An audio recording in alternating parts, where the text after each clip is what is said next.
Allez, on continue avec vrai-faux. Au brouillon ou même à l'oral, tu réponds si c'est vrai ou si c'est faux. Parfois, je pose des questions, mais on ne sait pas répondre, donc on peut dire qu'on ne sait pas. Et puis, on explique pourquoi. Donc, même si on ne sait pas, on explique pourquoi. Allez, c'est parti. À chaque fois, pour réfléchir, tu mets bien la vidéo en pause. C'est le jour de l'anniversaire de Loulou, il a 6 ans.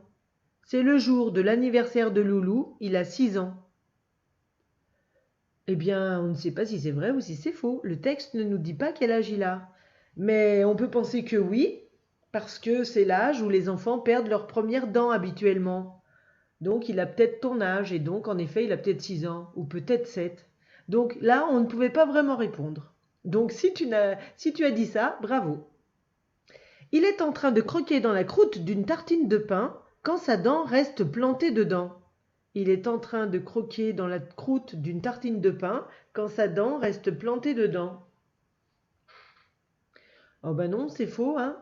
En fait, il l'a senti bouger, et puis c'est juste quand il a éclaté de rire qu'elle a sauté de sa bouche et qu'elle est tombée dans son bol de lait, hein. Donc il fallait dire faux. Bravo si tu as dit faux. Il a très mal lorsque sa dent est arrachée. Il a très mal lorsque sa dent est arrachée. Bon non, c'est faux. La dent n'a pas été arrachée, elle est tombée toute seule. Et puis en plus, ça ne fait pas mal quand on perd ses dents, n'est-ce pas? Donc très bien si tu as dit faux. Cela déclenche la pagaille à la table du petit déjeuner. Le chat s'enfuit et le chien vole une tartine. Cela déclenche la pagaille à la table du petit déjeuner. Le chat s'enfuit et le chien vole une tartine. Oui, c'est vrai, hein. Jean-Loup a crié. Il a crié Yahoo! Tellement fort que maman a failli renverser le café sur papa. Et papa, lui, il s'est étouffé de surprise. Sa sœur, alors sa sœur, elle a bien rigolé parce que le chat, il a filé comme une fusée. Mais le chien en a profité pour voler la tartine de sa sœur. Et alors du coup, sa sœur s'est mise à pleurer, hein. Donc c'était vraiment la grosse pagaille. Donc, si tu as dit vrai, bravo. Loulou est fier de ce qu'il lui arrive. Il est pressé d'aller à l'école pour montrer le trou laissé par la dent perdue. Loulou est fier de ce qui lui arrive. Il est pressé d'aller à l'école pour montrer le trou laissé par la dent perdue. Eh bien oui, c'est vrai, hein. Euh, donc on nous dit il est impatient. J'étais tellement impatient de raconter mon aventure à mes copains que je me suis précipité à l'école, hein. Donc il est allé très très vite à l'école pour pouvoir raconter son histoire. Et puis voilà. Donc si tu as dit vrai, bravo. Mais il est déçu. Ses copains trouvent que ce n'est pas intéressant. Mais il est déçu. Ses copains ne trouvent pas que c'est intéressant. Ou ses copains trouvent que ce n'est pas intéressant. Oui, c'est faux, hein. Ils ont tout de suite voulu examiner le cratère. Donc, oui, c'est là. Ils ont tout de suite voulu examiner le profond cratère plein de sang laissé par la dent, hein. Et après, ils sont partis pour discuter. Et de quoi? Ils sont partis discuter d'histoire de dents, hein. Il y a Dédé qui raconte une histoire de dents qui ne repousse jamais. Et puis il y a Florent, lui, qui raconte qu'il a un cousin qui a perdu 2 dents en même temps, une de chaque côté.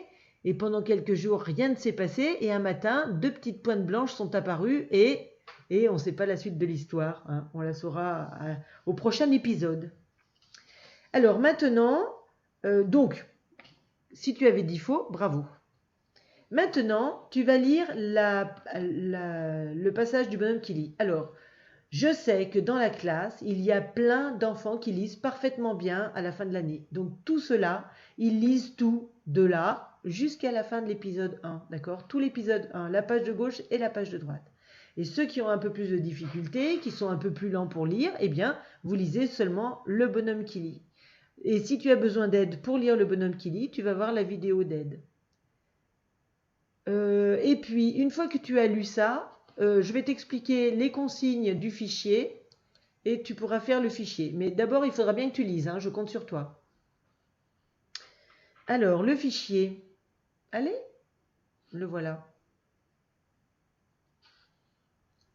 Il est un peu lent. Allez, on se dépêche. Voilà.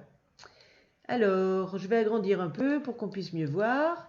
Dans l'exercice 1, il faut répondre à la question. Donc, on te pose une question et toi, tu réponds. Attention, quand tu réponds à la question, bah déjà, il faut comprendre il faut la comprendre, la question, bien entendu. Donc, tu la lis et tu la comprends.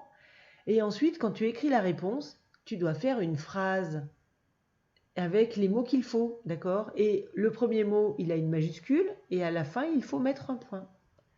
Dans l'exercice 2, tu dois mettre les mots, choisir les mots qui vont dans les trous.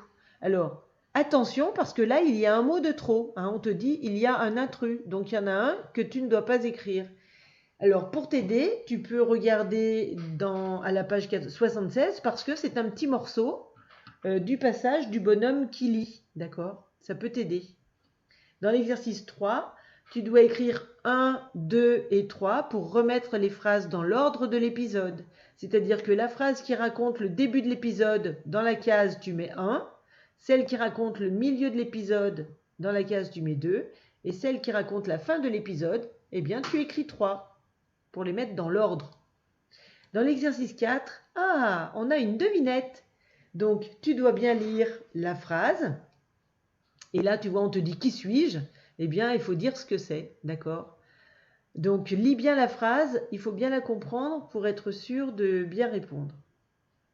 Il faut peut-être que je t'explique quelque chose. Bon, je t'expliquerai à la fin du fichier quelque chose. Dans l'exercice 5, tu dois choisir un des deux mots pour mettre dans le trou. Attention, une fois que tu as choisi le mot et que tu l'as écrit, relis toute la phrase pour être sûr que ça veut dire quelque chose, que c'est vrai, hein, pour être sûr de ne pas t'être trompé. Dans l'exercice 6, tu dois écrire ici une fusée, un chien, alors une bouteille de lait ou bien du lait et un loup. Pour écrire les mots, si tu ne sais pas comment ils s'écrivent, tu peux aller essayer de les trouver dans la page 76 du manuel, dans la partie du bonhomme qui lit. Dans la page de droite, on va réviser le son Y. Tu te souviens du son Y? On l'a déjà vu. Regarde dans l'étiquette bleue, là, il y a I2L comme dans feuille, IL comme dans portail, le I comme dans cahier et le Y comme dans yeux. Alors, dans l'exercice 7, tu dois entourer les dessins quand tu entends Y.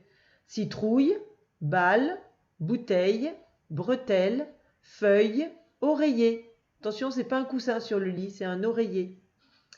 Dans l'exercice 8, tu dois mettre une croix là où tu entends le son Y. Je te dis le nom des dessins. Épouvantail, fauteuil, cahier, papillon et palmier. Dans l'exercice 9, tu dois barrer l'intrus.